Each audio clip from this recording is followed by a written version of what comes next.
Assalamualaikum warahmatullahi wabarakatuh. Pada kesempatan kali ini kami akan menjelaskan salah satu materi pada mata kuliah Ekonomi Industri dengan dosen pengampu yaitu Ibu Nurhayani SE MSI.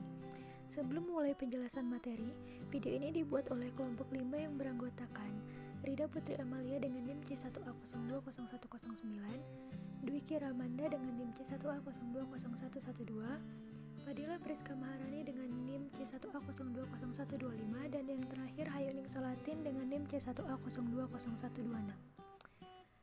Baiklah, langsung saja. Berikut penjelasan mengenai strategi industrialisasi. Strategi industrialisasi merupakan suatu pandangan yang dianggap sebagai keniscayaan untuk memajukan proses pembangunan suatu negara. Industrialisasi dianggap sebagai satu-satunya jalan pintas untuk meretas kemakmuran secara lebih cepat dibandingkan tanpa proses tersebut. Berbagai masalah timbul dalam industrialisasi di Indonesia. Yang pertama, lokasi industri yang tidak sesuai dengan penempatannya, sebagaimana yang telah kita pelajari dalam geografi industri. Yang kedua, wilayah industri yang di sekitar perkotaan banyak menimbulkan masalah, terutama yang menghasilkan bahan pencemar seperti limbah cair dan asap pabrik.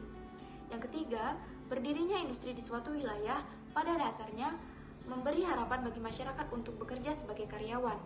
Namun, sumber daya manusia yang dibutuhkan yang terampil, terdidik, apabila tidak dapat dipenuhi di wilayah bersangkutan, maka akan mendatangkan tenaga kerja dari wilayah lain, sehingga menimbulkan konflik antara pendatang baru dan penduduk setempat.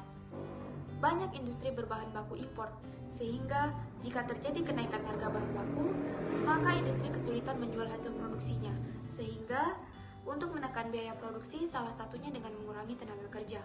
Bahkan banyak industri yang berhenti produksi. Ada dua pola strategi yang dapat dilakukan dalam melaksanakan proses industrialisasi. Pertama, strategi substitusi impor atau SI. Kedua, strategi promosi ekspor atau PE. Strategi substitusi impor atau SI. Strategi substitusi impor lebih menekankan kepada pengembangan industri yang berorientasi kepada pasar domestik.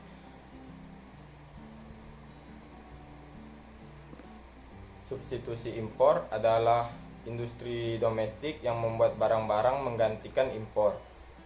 Strategi substitusi impor dilandasi oleh pemikiran bahwa laju pertumbuhan ekonomi yang tinggi dapat mengembangkan industri dalam negeri dengan memproduksi barang-barang pengganti impor. Pelaksanaan strategi SI terdiri atas dua tahap, yaitu yang pertama, pelaksanaan strategi SI adalah industri yang membuat barang-barang konsumsi walaupun tidak semuanya durable goods, seperti kendaraan bermotor, kulkas, TV, dan alat pendingin. Untuk membuat barang-barang tersebut diperlukan barang modal, input perantara, dan bahan baku uang yang di banyak negara yang menerapkan strategi ini tidak tersedia, sehingga tetap harus diimpor. Yang kedua, industri yang dikembangkan adalah industri hulu atau upstream industry. Selanjutnya, strategi promosi ekspor atau PE. Strategi promosi ekspor dilandasi oleh pemikiran bahwa laju pertumbuhan ekonomi yang tinggi hanya bisa direalisasikan jika produk-produk yang dibuat di dalam negeri dijual di pasar ekspor. Beberapa syarat penting yang diberikan agar penerapan strategi tersebut membawa hasil yang baik adalah sebagai berikut.